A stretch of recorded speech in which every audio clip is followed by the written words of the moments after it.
Segundo o IBGE, existem no Brasil cerca de 18 milhões de LGBTs, que movimentam sozinhos em torno de 150 bilhões de reais por ano. Essa quantia é o que a gente chama de pink money, ou dinheiro rosa.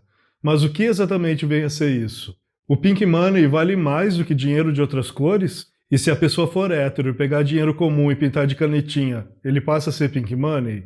No vídeo de hoje eu vou falar sobre essas e outras questões envolvendo o dinheiro gay. Eu sou o Olê e você está entrando no Dark Room. Há algum tempo atrás, conversando com um amigo meu, ele me falou que só consome serviços gays. Ele só vai no psicólogo gay, no dentista gay e no médico gay. E eu achei isso genial porque eu não consideraria esse amigo uma pessoa especialmente politizada. Eu acho que ele é uma pessoa normal, assim como você e eu. Mas a partir disso que ele falou, eu comecei a pensar no assunto e eu me dei conta que os crentes, por exemplo, já se organizaram muito bem e estão milhas e milhas à nossa frente nesse sentido. Inclusive, enquanto nós ficamos aqui jogando veneno uns nos outros, ou até mesmo tentando entender o que raios vem a ser um gay bolsonarista, a bancada evangélica já está lá no Congresso, firme e forte, votando contra pautas que resguardariam os nossos direitos. E cá entre nós, você não fica nem um pouquinho com vergonha diante disso? Eu fico. Bem, eu não sei o que você pensa sobre essas congregações neopentecostais, mas para mim elas são como um gigantesco clube de compras. Porque assim, se alguém da congregação está precisando pintar a casa, quem é que ele vai chamar? O irmão pintor, é claro. E quando esse pintor precisar comprar as tintas, de quem que ele vai comprar? Do outro irmão que tem uma loja de materiais de construção.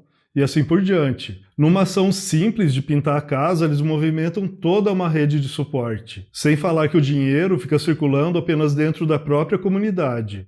E é assim que eles, todos juntos, prosperam. Da mesma forma, eles dão o seu dinheiro, eles consomem produtos e serviços de pessoas que pensam parecido com eles. Então, além de prosperar economicamente, eles se fortalecem como grupo e como ideologia. Voltando àquele meu amigo que só consome serviços prestados por outros gays, veja só a genialidade da coisa. Além de ele garantir um serviço direcionado para quem ele é, ou seja, recheado com os últimos memes da Gretchen e os babados mais picantes da nossa comunidade, acima de tudo, ele garante que não vai sofrer homofobia, e só por isso agir dessa maneira já vale a pena. Depois disso, eu passei a usar a expressão My pink money is for my pink friends. De uma maneira ou de outra, eu acho que nós acabamos fazendo isso no nosso dia a dia, porque a gente tem a tendência natural de frequentar lugares e se cercar de pessoas que façam a gente se sentir bem com quem a gente é. Mas o meu convite aqui é para a gente fazer ainda mais, só que dessa vez de uma maneira pensada, deliberada, proposital. Ou seja, o que eu estou sugerindo aqui é fazermos um consumo idealizado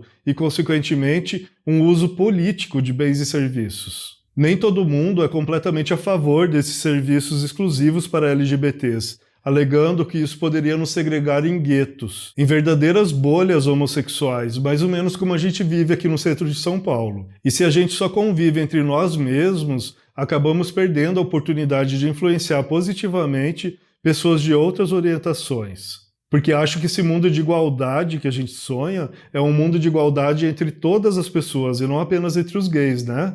E então, guetificação ou rede de proteção contra a homofobia? Segregação ou fortalecimento da nossa própria comunidade? O que você acha disso? Lembrando que os crentes já estão no Congresso.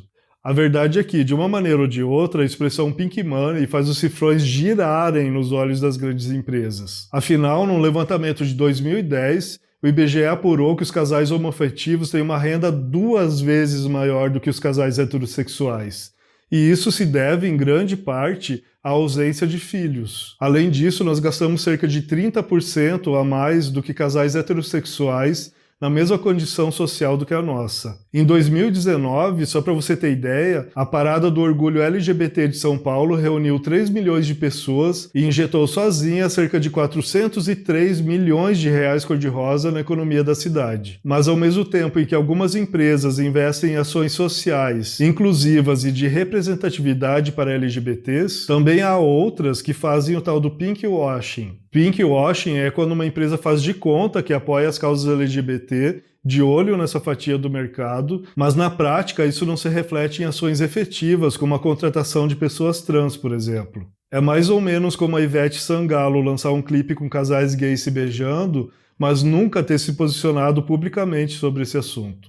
Então, não adianta pegar o dinheiro comum e passar canetinha cor-de-rosa nele, tá? Como, por exemplo, aconteceu em 2013 com o dono da empresa italiana de massas Barilla, dizendo que nunca faria um comercial com uma família homossexual. E se os gays não gostarem, eles podem procurar outras marcas para comer. Pois bem, nós procuramos. Essa marca sofreu tantos boicotes ao redor do mundo que hoje passou a investir em campanhas pró-diversidade, além de promover iniciativas de empregabilidade de LGBTs. O que você acha? Eles aprenderam com seu erro ou estão apenas de olho no nosso dinheiro? Um caso semelhante também aconteceu aqui no Brasil, com o Flávio Rocha, um dos donos da Riachuelo, se posicionando publicamente contra o casamento gay. Nós reclamamos tanto e isso pegou tão mal para a imagem da empresa que ele foi afastado da diretoria em 2018, mas assumiu a diretoria do Grupo Guararapes, que é o dono da Riachuelo. Então, na verdade, ele foi promovido. Enfim, é fato que após isso a Riachuelo promoveu uma mudança de paradigmas e passou a produzir peças de roupas que dialogam com o nosso universo LGBT, além de fazer parte do Fórum de Empresas e Direitos LGBTI, ao mesmo tempo em que promove ações gigantescas de empregabilidade de pessoas trans. Mais uma vez, aprendeu a lição ou só está fazendo o que é preciso para pegar o nosso dinheiro? É certo que uma parte dessa grana continua indo para o Flávio Rocha, mas isso faz assim tanta diferença, especialmente se a gente considerar que agora pessoas trans têm um trabalho digno e estão incluídas socialmente? E enquanto o consumo de produtos e serviços fornecidos por LGBTs é opcional da nossa parte, aqui na cidade de São Paulo o prefeito sancionou no começo de 2020 uma lei que pune qualquer forma de discriminação baseada em orientação sexual ou identidade de gênero. Isso já estava previsto pelo STF desde 2019, com a equiparação do crime de homofobia e transfobia ao de racismo. Mas a diferença é que a lei paulista pode multar e até mesmo caçar o alvará da empresa que agir dessa maneira. Para encerrar, eu gostaria de dizer que se você não for dar o seu Pink Money para os seus Pink Friends, já que o dinheiro é seu e você pode fazer o que quiser com ele, eu acho que no mínimo você deve consumir produtos e serviços de empresas que se posicionaram a favor de nossa causa, especialmente daquelas que promovem ações inclusivas. Existem diversas listas na internet de empresas que são consideradas LGBT-friendly e também das LGBT-fóbicas. E eu vou deixar um link aqui na descrição do vídeo para uma dessas listas. Então eu queria pedir para você pensar muito bem nessas questões da próxima vez que você for gastar o seu dinheirinho suado, tá bom?